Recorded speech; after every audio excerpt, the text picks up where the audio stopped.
Donald Trump yesterday, he talked about, finally he addressed the war in Iran. It's nothing new. I don't know what else. But he said something that was so much, you know, important for many people in Iran and outside of Iran, which was talking about sending Iran, hitting Iran, Mm. to Into the get back Stone Age, yeah. to the Stone Age. Yeah. And here is what he literally said. Tonight that we are on track to complete all of America's military objectives shortly, very shortly. We're going to hit them extremely hard over the next 2 to 3 weeks. We're going to bring them back to the Stone Ages where they belong. In the meantime, discussions are ongoing. Regime change was not our goal. We never said regime change, but regime change has occurred because of all of their original leaders' death. They're all dead. The new group is less radical and much more reasonable. Yeah. What he's doing right now, Andrei, is this. This is the new footage that he posted on his through social. The one of the biggest bridge in Iran, Yeah. biggest bridges. It's between Iran and Karaj, two big cities. And he is somehow bragging and saying that you have to accept, you have to make a deal with the United States unless we are attacking and destroying everything in Iran.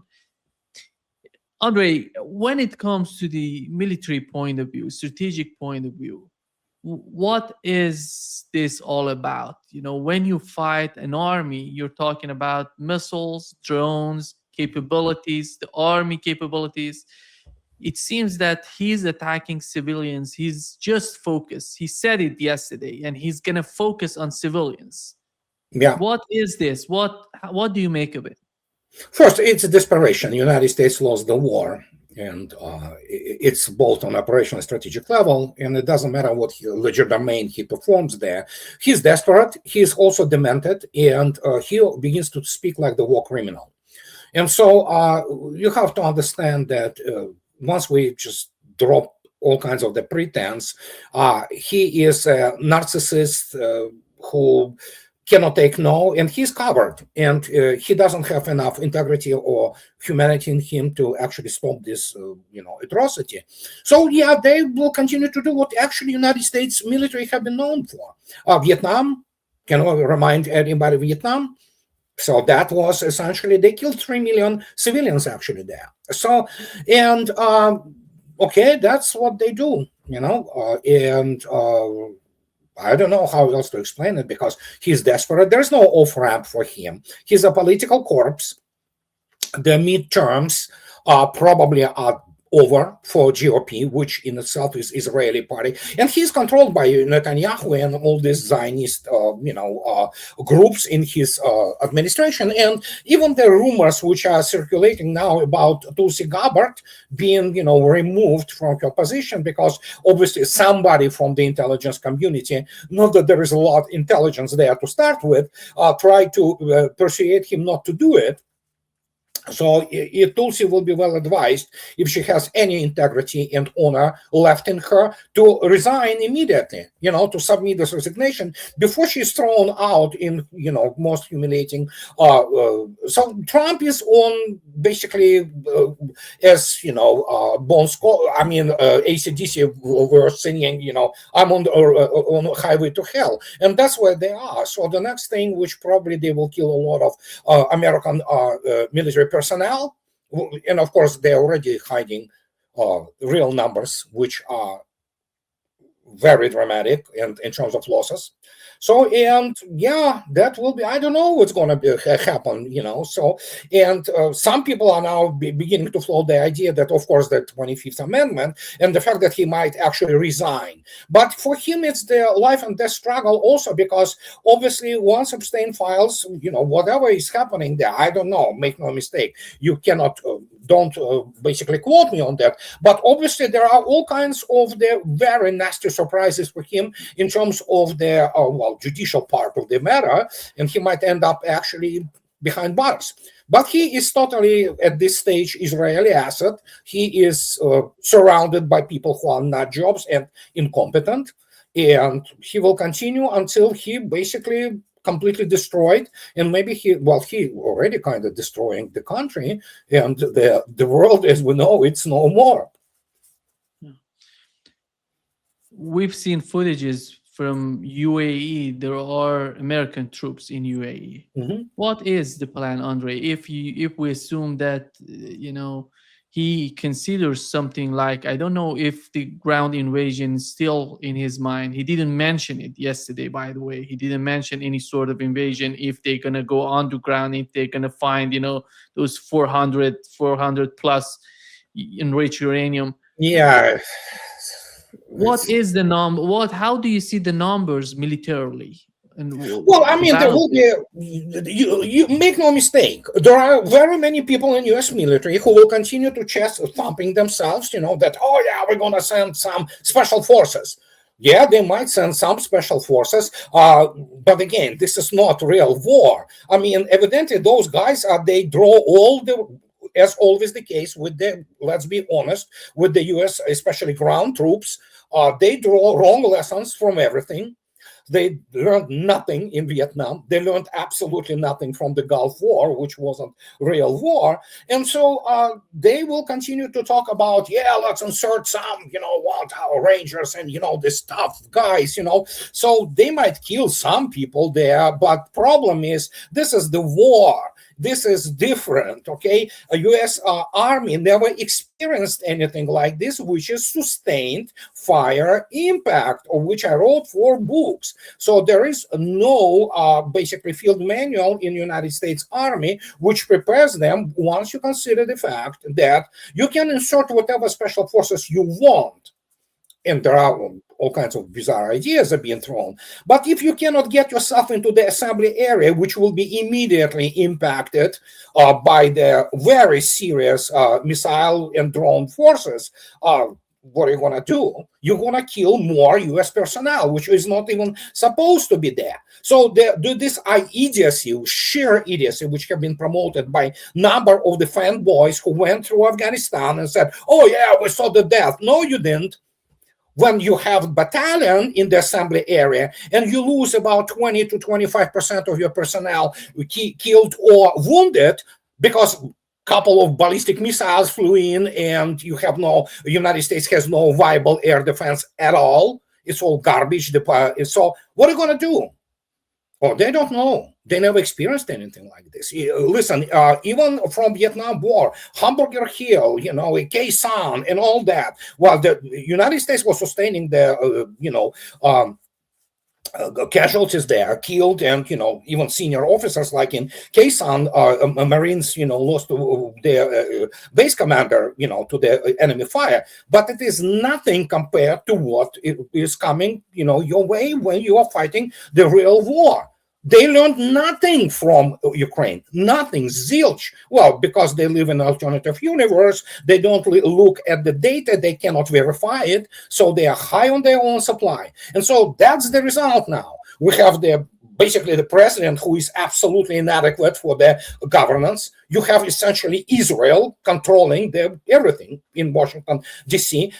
Granted that IDF is now having its ass handed to it by Hezbollah. I mean, they burned catastrophic number of those, armored forces of IDF. You have this mythology about how good you are, which you are not. And then suddenly you face the real war, and you face the war with these forces which are ready to die and ready to fight, unlike it was the case with Iraq. And you have totally different culture. And as the result, it's already catastrophe if he wants to exacerbate it by killing more American personnel, which, again, I don't know what they will be dying for. But evidently, even right now, we can hear from different quarters, including from American officers, and who say troops are pretty much aware what they are there for, to die for Israel. So this is the most corrupt and, not most, but I mean, he is definitely one of the worst presidents of the United States in history. And what he's doing, he essentially, it's incomprehensible. And Iran is ready. I mean, and day before yesterday, I believe, when there was a celebration of the Islamic Republic, and there were Mr. Pezeshkian and Abbas Araghchi just mingling with people on the streets. 5 million volunteers already ready. Do they even understand what it is?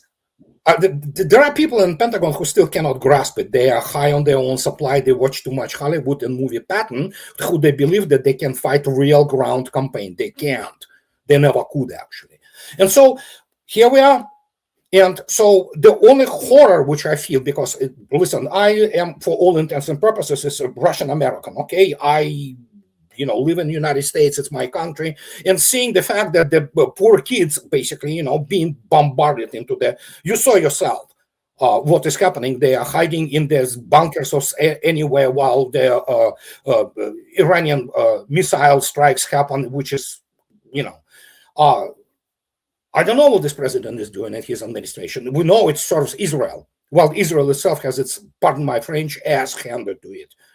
I just saw recent videos from Petah Tikva. There's no air defense there. They have nothing. It just flies at will and destroys everything there. And so these are the incompetent morons who did all of this to the United States. They did it to Iran, to people of Iran. And if they think that Iranians will forget them, 171 little kids, and now they're a bunch of civilians, and they blow pharmacies. I mean, this is war crime, okay? Crime against humanity.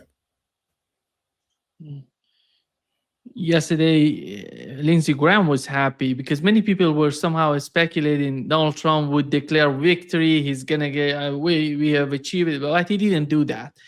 He wants to continue. I think, Andrei, we have to consider politically, militarily, and economically, what is he trying to achieve? And who's giving him advice, who's helping him on this path? Is it Pete Hegseth? Is there someone who understands the reality of what's going on? Not in his immediate circle. Well, I mean, he probably senses it. He's not very bright, make no mistake. But as any coward and sociopath, he actually understands kind of the weave, so to speak, the feeling about it. And as I already stated, he's a political corpse now. And so Pete Hegseth is an incompetent moron with real zero serious. First, anybody who goes through ROTC cannot be considered real cadre military, because it goes a lot into what you to become a cadre officer and understand things on the fundamental, what is called physical mathematical level. This is how staffs operate. United States military lacks it dramatically. And so Pete Hegseth, he was in Afghanistan. Oh yeah. He knows what the real war is. The maximum probably he have been under is the RPG. That's about it. We have a different thing. We have, like, when you have 500 kilograms of high explosives landing even 100 meters from you, you are done. You will sustain the contusion, the concussion of such level that you will be taken out from normal life for the rest of your life. But this is the kind of people who are high on their own supply. They still got their butt handed to them by Taliban in Afghanistan, and they still think that they are good. And you have these people. You have especially these guys, this Kane, the chairman of the Joint Chiefs of Staff now, who are maneuvering to doing the CYA, covering your ass, because they understand the implications. And there are a lot of things which are happening there, which United States never encountered. And that's the whole other can of worms. This is for the serious strategies to discuss. This is about judicial responsibility for what has been done. And we are talking about war crimes. And so you have this bunch of people. It's total chaos.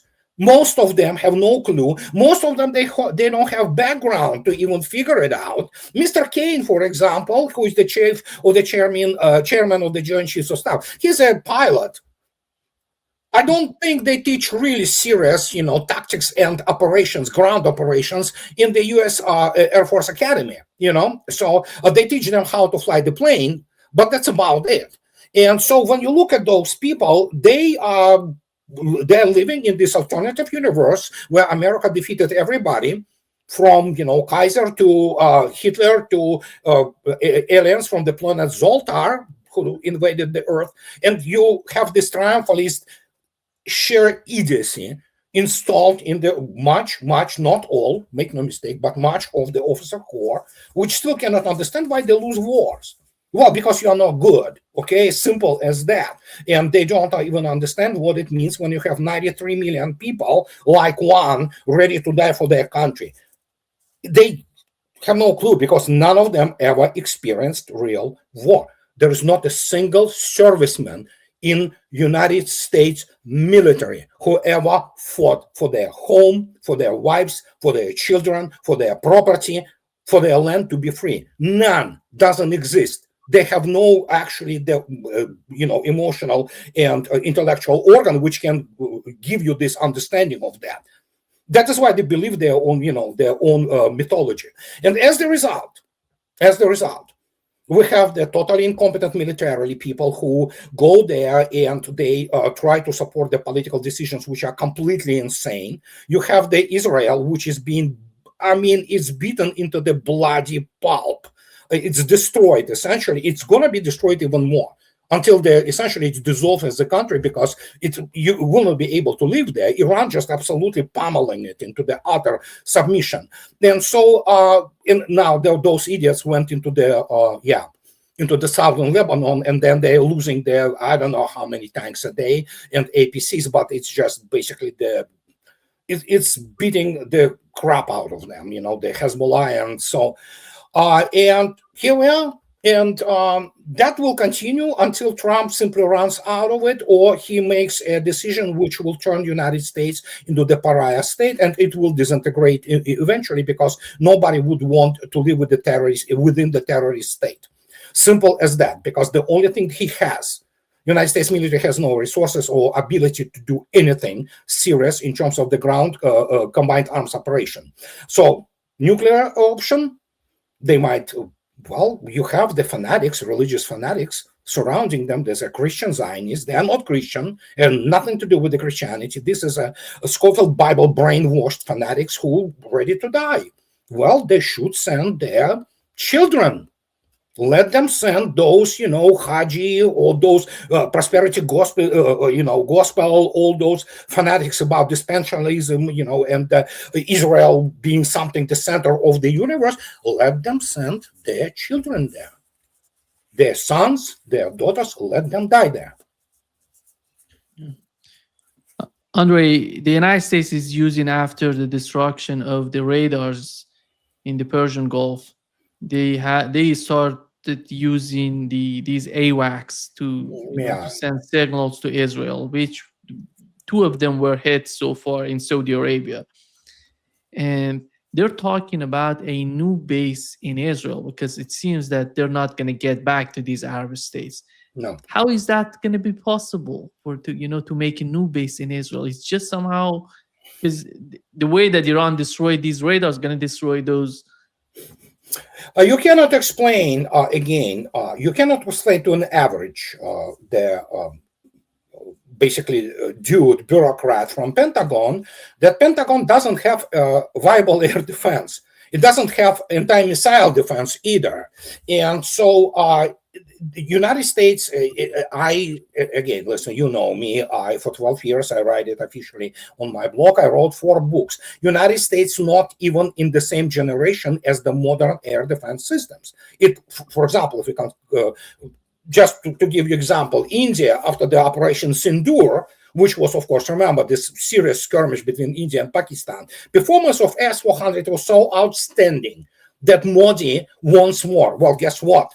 They signed more. Out of 5 batteries of S-400s are going to India, and India also wants S-500. United States has nothing even remotely with such capability. Nothing. PAC-3, Patriot PAC-3, it's just it's a joke. And so the same goes, especially to the whole class of weaponry, which United States simply doesn't have.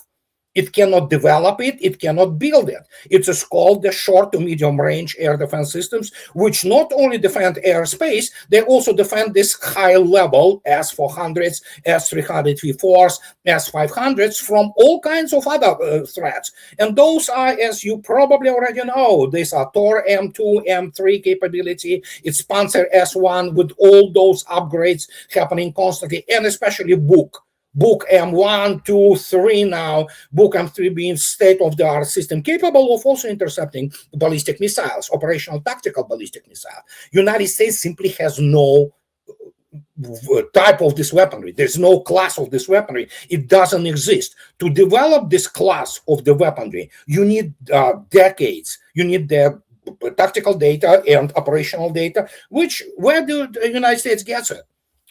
Through 4 years, they were getting in from this BS from, Kool-Aid by Ukraine, which was lying to their faces. But they bought it. So, and now they sit like this. It doesn't matter if they move anything to Israel. Makes no difference whatsoever. Because what they have is obviously now their intermediate range missiles, which Iran possesses in huge numbers. It has even larger numbers of the long-range drones, which can fly thousands of kilometers, So, and doesn't matter. It's like trying to treat the cancer of the metastasized cancer or fourth-stage cancer with the Band-Aid or antibiotics. So, I don't know how they think, but that's the whole thing which I wrote openly in the basically my first book, which when it came out early 2018, but it was written in 2017, that the whole military doctrine is essentially junk. They may do some things which United States was always good, for example, in terms of sensors, such as the sensors, air-based or space-based sensors. Yes, United States is really good at it. It has very much developed the orbital grouping, and so the best in the world, actually. And so, but other than that, yeah, AVAX, well, big deal. So, and again, you still have to land this AVAX somewhere, right? E3 Sentry. Where do you land it? You won't land it in the air strips in Israel. Wouldn't make any difference. They will be blown up, as already happened, either in Saudi Arabia or in Israel. No difference whatsoever. We live in the reality, 2026, when you have extremely good inertial navigational systems, laser-based gyroscopes and things of those nature with the good processing power, which allow you, even by the dead reckoning, forget about the additional recon and the guidance and the targeting obtained through for example, we don't know what kind of the sensors are on those Iranian warheads. Evidently, they have optronic channel there, so because they can maneuver now. So, and what can I say? Good luck.